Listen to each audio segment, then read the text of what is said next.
Adeus o controvertido proxecto da variante de Caldas. A presión social leva o Goberno Central a cancelalo e a abrir unha nova etapa para reformular a mobilidade na comarca. O encargado de facer este anuncio non foi ninguén do Executivo Central, senón o secretario xeral dos socialistas galegos. Besteiro reclamou á Xunta que reactive a VG47, un proxecto para conectar o porto de Vilagarcía coa P9 e que leva paralizado unha década. Que tal, saúdos? A recollida de mostraxes dos bancos marisqueiros para analizar o impacto da baixa salinidade continuou este mércores na ría de Pontevedra. Os traballos desenvolvéronse no banco marisqueiro de Combarro, ata onde se desprazou a conselleira do Mar. Marta Villaverde tamén estivo no banco marisqueiro de Campelo. Neste caso, segundo trasladaron as propias profesionais e os técnicos, a percepción inicial é que o impacto da baixada da salinidade podería ser menor do que se agardaba. A antiga fábrica de Cerqueira xa é patrimonio de todos os ribeirenses. O Concello oficializaba este mércores a compra deste inmoble de gran valor patrimonial por valor de €500.000. Avanzan a bo ritmo, aínda que con algo de retraso polo mal tempo, as obras do futuro Parque da Parda en Pontevedra. O alcalde asegurou que a intención é que esta nova zona verde, dotada de espazos de xogos e aparcadoiros, estea rematada a principios do vindeiro ano. Os futuros profesionais do sector turístico coñecen como se xestiona a ruta do viño Rías Baixas. Unha vintena de alumnos do máster en Planificación e Xestión de Produtos Turísticos da Universidade da Coruña participou este mércores nunha xornada na que coñeceron como se artella este produto enoturístico. A visita ao Salnés inclui paradas en adegas e outros establecementos asociados á ruta. Este vindeiro domingo celebrarase a 8ª bandeira de Bateis Concello de Ribeira. Na proba participarán ao redor dun 100 de embarcacións. Están vendo as novas do día en Canal Rías Baixas. Comezamos con ese anuncio da cancelación do proxecto da variante de Caldas.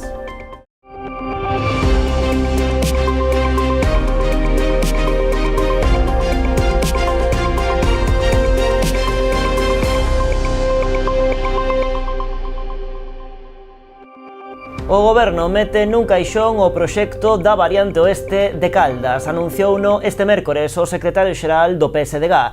Nun encontro con representantes dos veciños afectados, José Ramón Gómez Besteiro trasladou que finalmente o Executivo cancelará o actual proxecto para abrir unha nova etapa e reformular a solución de mobilidade nesta zona. Segundo indicou, esta decisión responde á necesidade de buscar alternativas que permitan desviar o tráfico da N640 arredor de Caldas sen provocar as afectacións sociais e territoriais que xeraba o trazado inicial.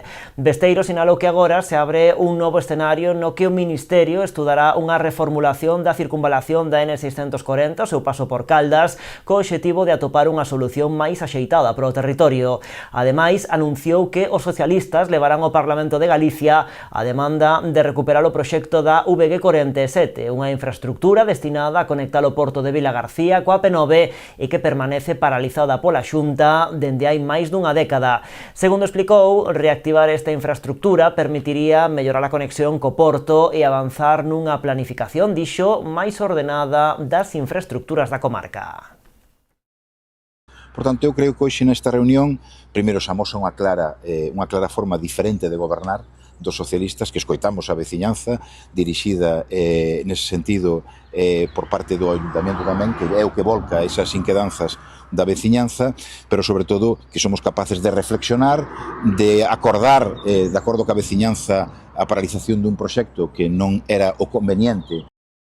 A recollida de mostraxes dos bancos marisqueiros para analizar o impacto da baixa salinidade continuou este mércores na ría de Pontevedra. Os traballos desenvolvéronse no banco marisqueiro de Combarro, ata onde se desprazou a conselleira do Mar. Estas mostras servirán para avaliar con rigor científico o impacto que puideron ter os episodios de fortes chuvias prolongadas. As análises están sendo realizadas polos biólogos de zona da Consellería do Mar en colaboración coas asistencias técnicas das confrarías.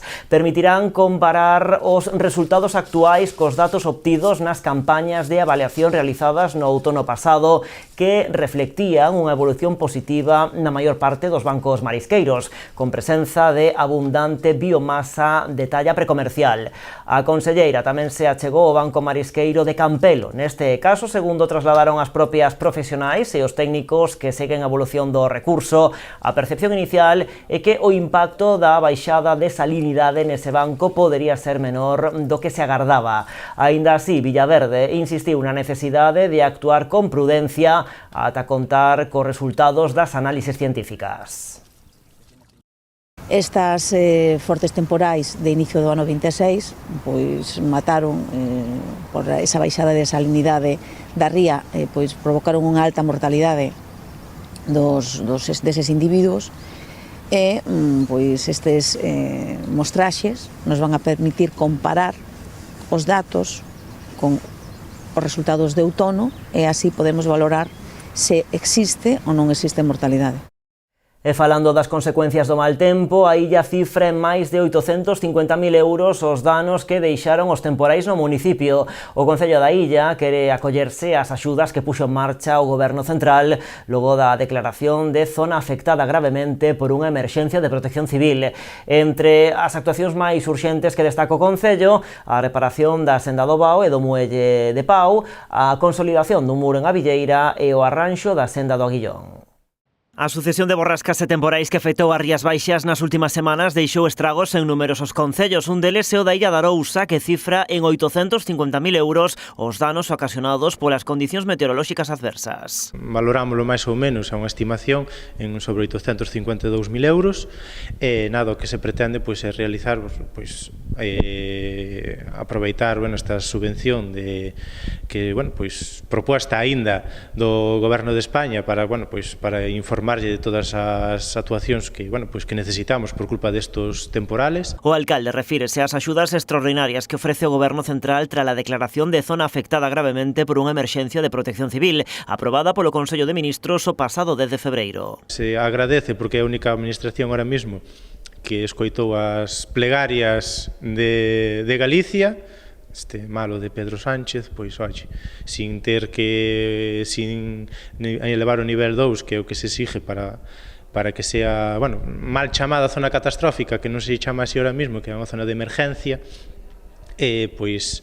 incluiu uns días onde máis influencia fixo estas borrascas para que os concellos lle comuniquéramos neste caso ao Goberno de España. No caso da illa hai problemas cos alumeados, saneamentos e bombeos en varias zonas, ademais danos concretos en puntos como a Villeira ou o Bao. Ali na Villeira temos un problema tamén que, se nos está fundindo esa estrada que vamos a intentar facer unhas catas un día estos días para ver hasta onde nos chega a gravedade da situación, como ao tema do Bao que temos ahora mismo con estes temporais, desfeita o que é toda esa praia, a área secada outro tanto do mismo. Tamén outro arranxo no Aguillón. Hai un sendeiro que dá servicio, sobre todo é peatonal, pero dá servicio tamén a unhas vivendas, a idea é rehabilitar ese sendeiro que directamente non lo está comendo a chuvia. A proposta xa foi remitida á subdelegación do Goberno en Pontevedra.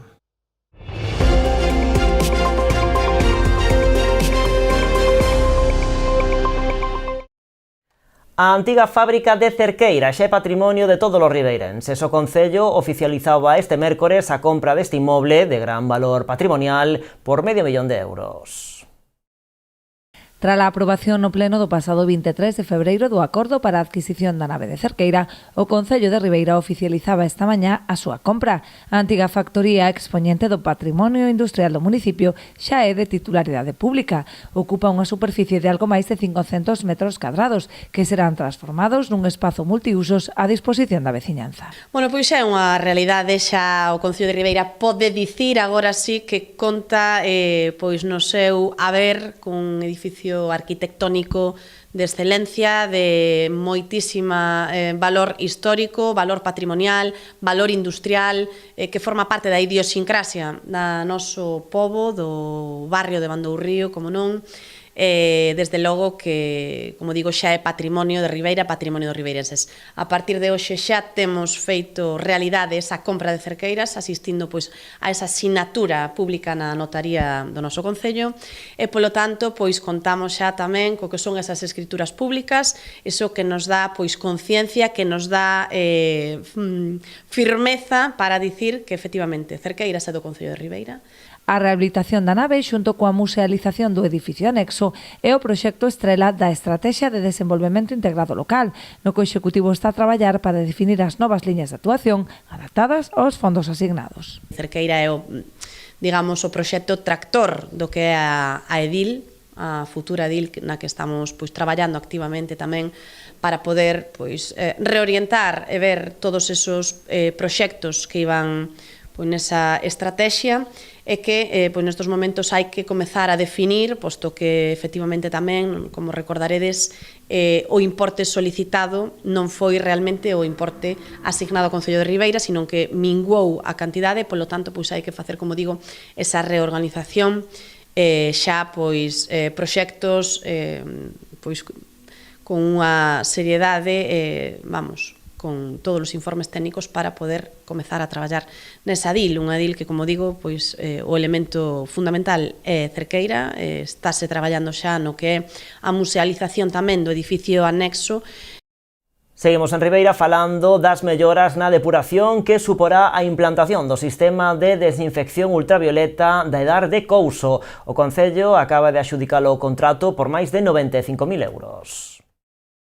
A depuradora de Ribeira verá reforzado o tratamento terciario grazas á adxudicación do suministro dos compoñentes do sistema de desinfección ultravioleta, que implicará unha mellora na calidade da auga e unha maior protección ambiental.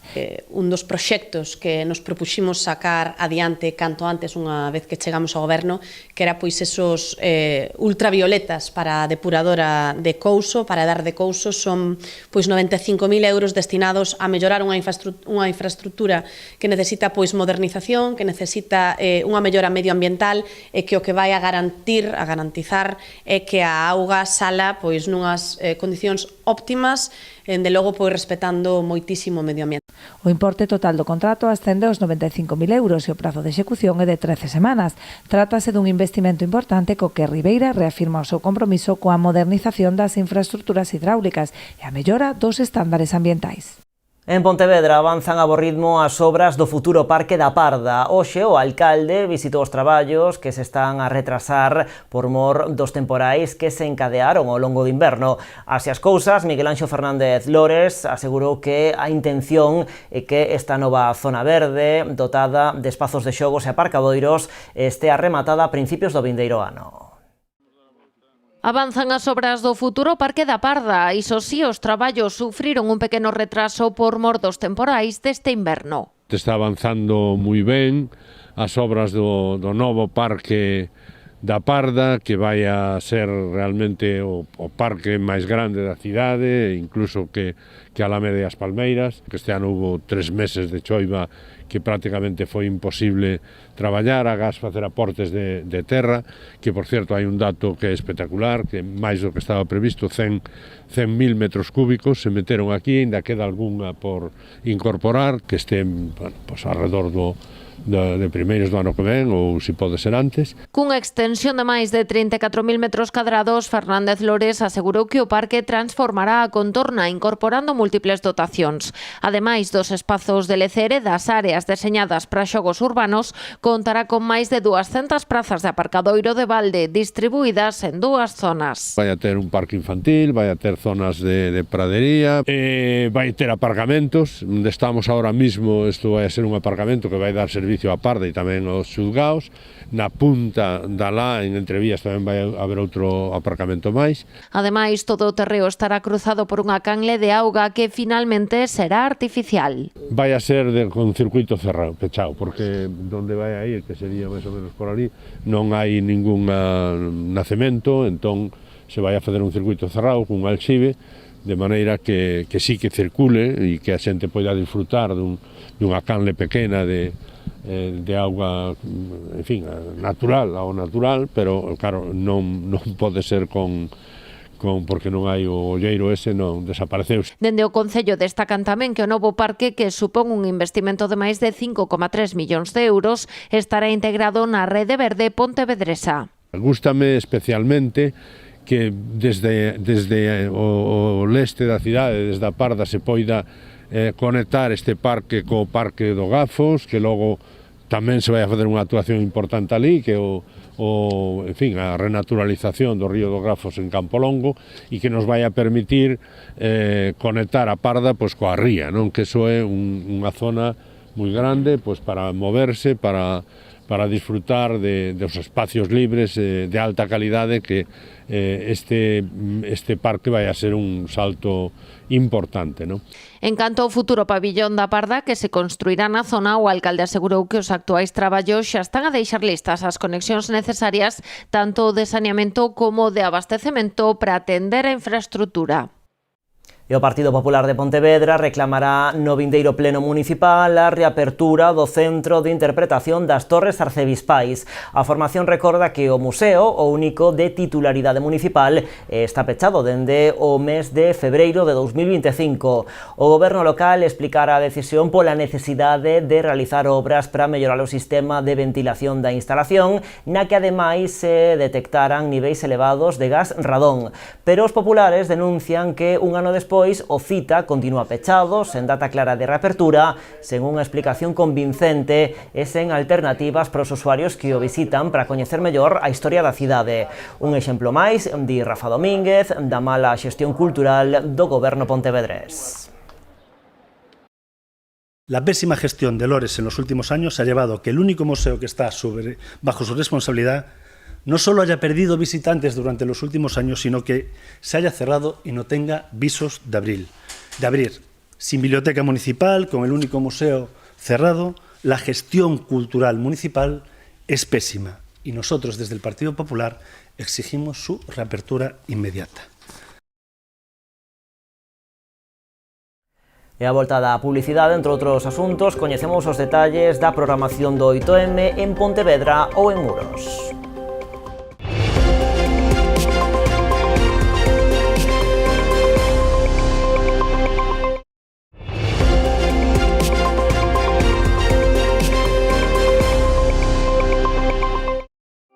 Seguimos nas novas. O Concello de Boiro anuncia que a Policía Local recuperará as gardas de 24 horas durante toda a semana. A medida será efectiva a partir deste mes de marzo. Permitirá reforzar a seguridade no municipio para garantir así unha atención permanente e máis eficiente á veciñanza. Segundo apuntan dende o Concello, retomar o cadro de 24 horas os 7 días da semana foi posible grazas á cobertura de prazas que se veu realizando nos últimos anos. Así, dende o 2019, cubríronse un total de 12 prazas da xente, case o dobre das que se viñan cubrindo nos últimos 20 anos. O feito de non ter cuberto as prazas conforme se producían xubilacións fixo que o cadro de persoal decrecese, o que obrigou a reformular as quendas para poder prestar un mellor servizo. Na actualidade, o cadro de persoal da Policía Local conta cun total de 14 axentes, 2 oficiais e 4 auxiliares. Estamos agora en Noia. Alí o Concello está a executar os traballos de instalación dos servizos de electricidade, auga e saneamento no albergue da Chaínza. A intervención, que conta cun orzamento duns 44.000 euros, permitirá a súa apertura. As previsións pasan porque os traballos estean rematados antes da Semana Santa. O alcalde Francisco Pérez e o concelleiro de Obras Manolo Seijas supervisaron a marcha dos traballos de instalación dos servizos de electricidade, auga e saneamento no edificio do albergue da Chaínza, que carecía deles. Trátase dunha actuación fundamental para permitir a súa apertura definitiva. A intervención conta cun orzamento duns 44.000 euros.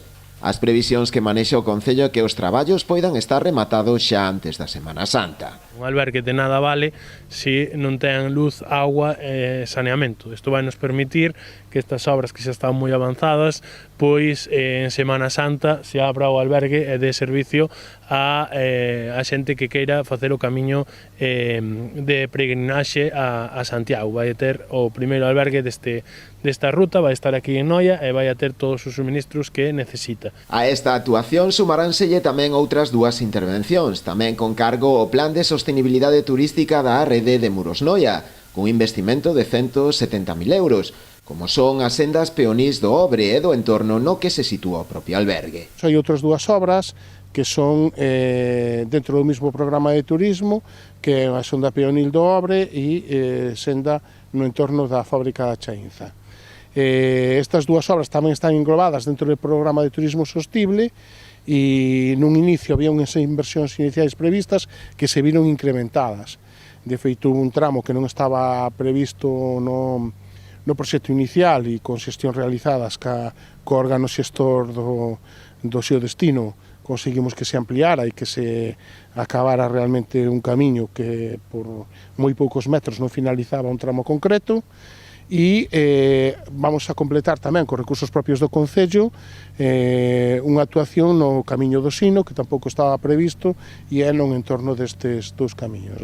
Segundo informaron, trátase de actuacións que lle darán un pulo importante ao sector turístico local, contribuindo á dinamización económica e á promoción de Noia como destino. Con respecto a estas instalacións, o PSOE de Noia alerta do risco de perder unha subvención europea de 200.000 euros para a factoría da mocidade da Chaínza. Tratase dunha axuda dos GALP financiada con fondos europeos. Os socialistas indican que o proxecto presentado polo anterior goberno municipal non coincide co que posteriormente foi licitado, polo que critican a xestión neglixente e irresponsable que podería derivar na retirada dos fondos. O actual alcalde, Francisco Pérez, sinalou que o Executivo está a traballar intensamente para emendar esta irregularidade administrativa co obxectivo de que o proxecto cumpra estritamente coas condicións establecidas na resolución da axuda. A Deputación de Pontevedra acolleu este mércores unha xornada para formar os concellos pequenos da provincia na obtención de financiamento autonómico, estatal e europeo. Dirixida aos municipios de menos de 10.000 habitantes, enmarcouse no proxecto europeo C2, Axenda 2030 local, cun dobre obxectivo: lanzar a comunidade de aprendizaxe de proxectos transformadores, un servizo de acompañamento técnico deseñado para reforzar a súa capacidade para acceder a fondos europeos, estatais e autonómicos e asistir a unha sesión formativa sobre a súa obtención.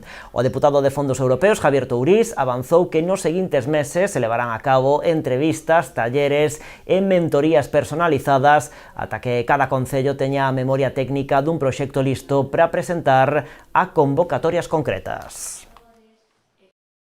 As convocatorias cada vez máis piden xa ter un plan estratégico. Vos o tendes.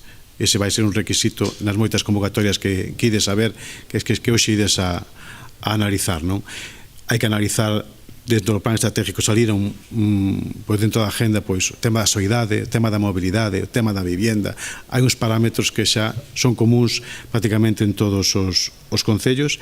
E, bueno, ahora queda definir, pola vosa parte, unha memoria, un proxecto, e definir a convocatoria a que vos ides presentar, e a Diputación de Pontevedra vai acompañarvos hasta o final, hasta a presentación dese proxecto nesa convocatoria. Seguimos con outros asuntos. Os futuros profesionais do sector turístico coñecen como se xestiona a Ruta do Viño Rías Baixas. Unha vintena de alumnos do Máster en Planificación e Xestión de Produtos Turísticos da Universidade da Coruña participou este mércores nunha xornada na que coñeceron como se artella este produto enoturístico. A visita ao Salnés incluiu paradas en adegas e outros establecementos asociados á ruta. Deles depende o futuro do sector turístico en Galicia. Son alumnos e alumnas do Máster en Planificación e Xestión de Produtos Turísticos da Universidade da Coruña que visitaron o Salnés para coñecer un dos produtos enoturísticos de referencia na zona, a Ruta do Viño Rías Baixas. Se llevan una visión general, ¿no?, de lo que es la ruta, en qué trabajamos, el esfuerzo tan grande en temas de promoción, ¿no?, pues en seguir trabajando en pro de nuestros asociados, en poner en valor el trabajo que hacemos. Para que sepan o que significa unha ruta, o Club de Produtos Ruta do Viño de España, ¿no? Entre elas que temos a Rías Baixas, que é a primeira ruta que hubo en España, bueno, para que vexan en que consiste, que implica o sector primario, secundario, terciario. A primeira das actividades foi unha charla impartida polo propio persoal da ruta. Nela puxose o acento na vocación colaborativa do proxecto. Nuestro producto turístico, desde luego, es un producto en alza, de moda, y que nuestros asociados lo están haciendo muy bien, pero esa necesidad de mirar lo que hay alrededor, ¿no?, que otros productos turísticos tenemos en Rías Baixas maravillosos que combinan a la perfección con esa enogastronomía. España. A xornada inclúe paradas na adega Gil Armada e no Hotel Carlos I de Sanxenxo. La primera visita es más enfocada a patrimonio, no centrada tanto en elaboración de vinos, bueno, sí un poco en destilados, pero más centrado en tema de patrimonio, de pazo tradicional gallego, de los jardines, del emparrado y demás. Luego irán a ver la gestión de un hotel de 4 estrellas en Sanxenxo, un poco cómo un hotel está adherido a una ruta del vino, ¿no? Y cómo gestiona esa promoción también internamente del enoturismo. E para rematar, coñeceron a dinámica de Pazo Baión, adega asociada á ruta cunha forte aposta polo enoturismo. Una bodega con un gran esfuerzo, ¿no? Y desarrollo del enoturismo como línea de negocio para que vean pues, las diferentes tipologías de visitas, cómo gestionan el tema de horarios, cómo combinan el viñedo con la explicación de la elaboración, bueno, que se lleven una visión moi general. Esta non é unha experiencia nova porque a UDC e a Ruta do Viño levan colaborando máis dunha década organizando xornadas como esta. Os docentes explican que este tipo de visitas permiten ao alumnado pasar da teoría á práctica, porque o mellor xeito de coñecer o proxecto é vindo aquí precisamente a ver o que. Mais aínda indicou o profesor Rivas tendo en conta o peso que está a gañar o enoturismo e o que iso pode supoñer para a economía galega. O enoturista gasta máis cartos que o turismo internacional, que xa é moito decir. Dende a Ruta do Viño Rías Baixas abren a porta a colaborar con outras entidades en materia formativa que teñan interese en coñecer como se xestiona este produto enoturístico. E a conselleira de Política Social visitaba este mércores as instalacións de Amicos en Comoxo. Ali tivo ocasión de felicitar os deportistas de remo ergómetro que acaban de acadar grandes éxitos no Campeonato de España disputado en Cartaxena. Hai apenas un ano, o Club de Remo de Cabo de Cruz e a Asociación Amicos unían forzas para crear un equipo de remo na modalidade adaptada. En tan só 12 meses medrou de 4 deportistas a máis dunha dúcia que veñen de regresar do Campeonato de España co medalleiro completo. Penso que eles lle aportan unha guinda xa ao club, non? Ao final estamos centrados moitas veces sempre no aspecto deportivo, no rendemento, pero tamén creo que actividades como esta fan que o club sea un pouquiño máis grande. E despois, aparte, centrándonos xa no deportivo, acaban de traer uns campeonatos de España, unha medalla de plata, que eso, ao final, son cousas moi importantes, porque, ao final, é o que nos dedicamos, non, ao deporte. A conselleira de Política Social quixo visitar os flamantes deportistas para trasladarlles as felicitacións polos éxitos conseguidos e polo esforzo e capacidade de superación amosados. Neste sentido, agradeceu á Asociación e ao Club de Remo esta estreita colaboración en prol da inclusión real das persoas con discapacidade, en todos os eidos, incluído o deporte. Saudar e tamén recoñecer o traballo, a ilusión, as ganas que lle poñen todos os deportistas que están hoxe aquí, todos estes deportistas que forman parte desta gran familia de Amicos. E tamén doulle as gracias e felicito pois ao Clube de Remo de Boiro, tamén de Cabo de Cruz e ao seu adestrador a Gustavo, porque di moito de un clube, di moitísimo dunha persoa cando traballa con persoas con discapacidade, cando as pon en marcha, cando as motiva, cando as ilusiona, cando as leva, cando lle ensina, e polo tanto o resultado está hoxe á vista de todos. Hai 20 anos, Amicos iniciaba o seu camiño coa posta en marcha da Asociación Deportiva Integrados para favorecer a inclusión na práctica deportiva. 2 décadas despois, os seus usuarios compiten con clubs de primeiro nivel, o que dá mostra dos logros acadados. Cando nos comezábamos ca nosa Asociación Deportiva con Integrados, facíamos deporte nos, porque era difícil conseguir estas cousas. Agora mismo temos un equipo que realmente é unha alianza e estamos integrados todos xuntos na mesma función que é que eles disfruten, non sei se disfrutades ou non do remo, se o pasamos ben e que ao mesmo tempo sea o normal.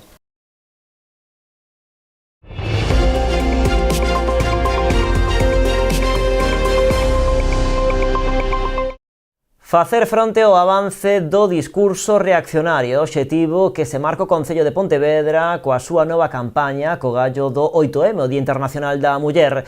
O lema non deixa lugar a dúbidas, non van conseguir que o medo nos volva a encerrar nas casas. Para iso, deseñaron unha ampla programación que se vai estender polos vindeiros meses, comezando cunha primavera feminista.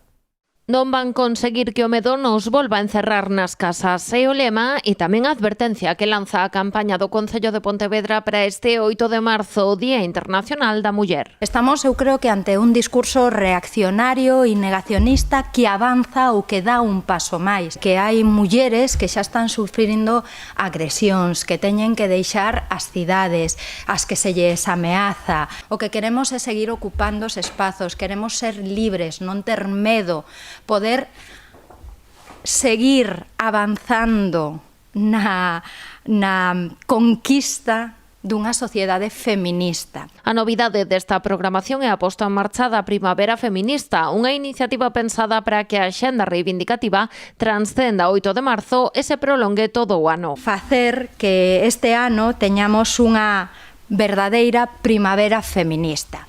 E utilizamos este nome precisamente porque seguimos a acepción da Real Academia Galega. A primavera é un período de plenitude e de vigor, que é o que necesita o feminismo, que é o que necesitamos seguir traballando. Para arrancar o venres 6 de marzo colgarase a faixa desta campaña no balcón da Casa Consistorial e darase lectura ao manifesto que este ano foi elaborado polo alumnado do Instituto Frei Martín Sarmiento. Tamén queremos convidar ás movilizacións, a que as mulleres, a que todas as persoas saíamos á rúa, porque é importantísimo volver, como dicía, a ocupar todos os espazos públicos. Os días 13 e 14 de marzo celebrarase as mulleres que opinan son perigosas. En abril haberá unha sesión do Club de Lectura Feminista Sofá Violeta coa autora Inma López e a súa obra Por que Asunta. E a presentación do libro As mulleres no xornalismo galego do Colexio Galego de Xornalistas. Tamén volverá a Pontevedra a xornalista Cristina Fallarás. Ela dirixirá no Teatro Principal a palestra Rachando o silencio das violencias o día 20 de maio. Precisamente con unha das mulleres que está amenazada, que está sinalada e que xa coñecemos nesta cidade porque xa estivo, pero creíamos que era interesante precisamente neste contexto volver a traela, e se trata de Cristina Fallarás, que vai estar no Teatro Principal. O 6 de maio celebrarase o faladoiro Tolas ou Rebeldes, control social e represión das mulleres, e o 3 de xuño será a quenda de Leticia Costas, con a voz escrita das mulleres. Todas estas actividades e outras que xurdan ao redor do 8 de marzo difundiránse nunha newsletter creada polo Concello. O Concello de Muros desenvolverá unha ampla programación para conmemorar o 8M con actividades deseñadas para todas as idades. Non se cinguirá única e exclusivamente ao redor do 8 de marzo, senón que se vai desenvolver ao longo de todo o mes. A primeira das propostas terá lugar este sábado, día 7, cunha homenaxe ás defensoras da praia, organizada pola Asociación de Abelleira, no local social de Sorribos. O día 13 celebrarase unha mesa coloquio con exemplos de mulleres emprendedoras e os días 16 e 17 haberá varios contacontos teatralizados nos centros de infantil e primaria de Vilalba, para pechar a programación cun novo café feminista no Centro Social de Louro. Filosofía e alimento é a temática que será o eixo da 42ª edición da Semana Galega de Filosofía. A cita organizada pola Aula Castelao de Filosofía celebrarase do 6 ao 10 de abril no Teatro Principal de Pontevedra. Que é un tema, que está sempre de moda, indiscutiblemente, sobre todo polas desigualdades do acceso ao alimento e polo estrago tamén, por intereses económicos, non? E tamén pola importancia, non, da produción de proximidade a efectos de reducir a pegada de carbono e de protexer tamén o planeta, non?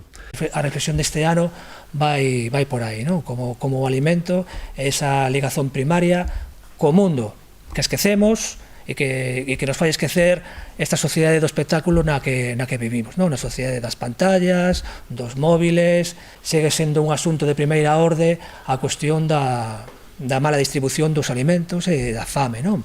Imos tratar, por exemplo, a cuestión da fame negra, como segue sendo unha arma de guerra, nomeadamente en Gaza, non? O Estado israelí está utilizando a fame para aniquilar o pobo palestino.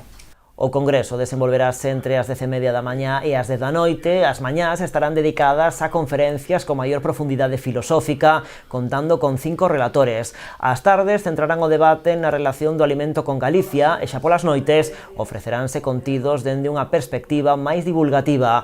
Entre os participantes confirmados atópase o sociólogo e profesor arxentino Matías Bruera, que será o encargado de abrir a semana falando sobre a fenomenoloxía do alimento. Tamén participará a filósofa e profesora da Universidade de La Laguna, María José Guerra, que disertará sobre a cuestión do alimento en relación coas mulleres e o ecofeminismo. E antes de marchar unha proposta deportiva para esta fin de semana, en concreto pro vindeiro domingo, cando vai ter lugar a 8ª bandeira de Bateis Concello de Ribeira. Na proba van participar ao redor dun 100 de embarcacións. Organizada polo Club de Remo Ribeira, baixo a colaboración do Concello, este vindeiro domingo 8 de marzo celebrarase a 8ª bandeira de Bateis Concello de Ribeira, tanto masculina como feminina. Na cita, que arrancará a partir das 10:30 da mañá, contará coa participación dun 100 de embarcacións, sumando todas as categorías, tanto masculinas como femininas. A regata dará o comezo sobre as 10:30 da mañá no Porto de Ribeira. Contaremos máis ou menos entre uns 15 e 20 clubs inscritos que ao final da xornada pois serán sobre unhas 100 embarcacións a disputar a bandeira ao longo de toda a mañá. As categorías pois, comprenden desde a Alevín hasta a absoluta e incluso este ano pois ao mellor apostamos se somos capaces a completar polo menos un par de tandas pois que salen a disputar tamén a súa regata a categoría veterán. Para o Concello trátase dunha cita deportiva de relevancia que reforza o vínculo de Ribeira co mar. Un ano máis, xa van 8, é algo que nos orgullesen do Concello que traigan esta promo para aquí, porque así os rapaces desta disciplina poden sentir o cariño, o apoio e o empuxe de todos os seus familiares, amigos, veciños. E así marchamos, pero continuamos en canalriasbaixas.com e nas nosas redes sociais. Como sempre, graciñas por estaren aí.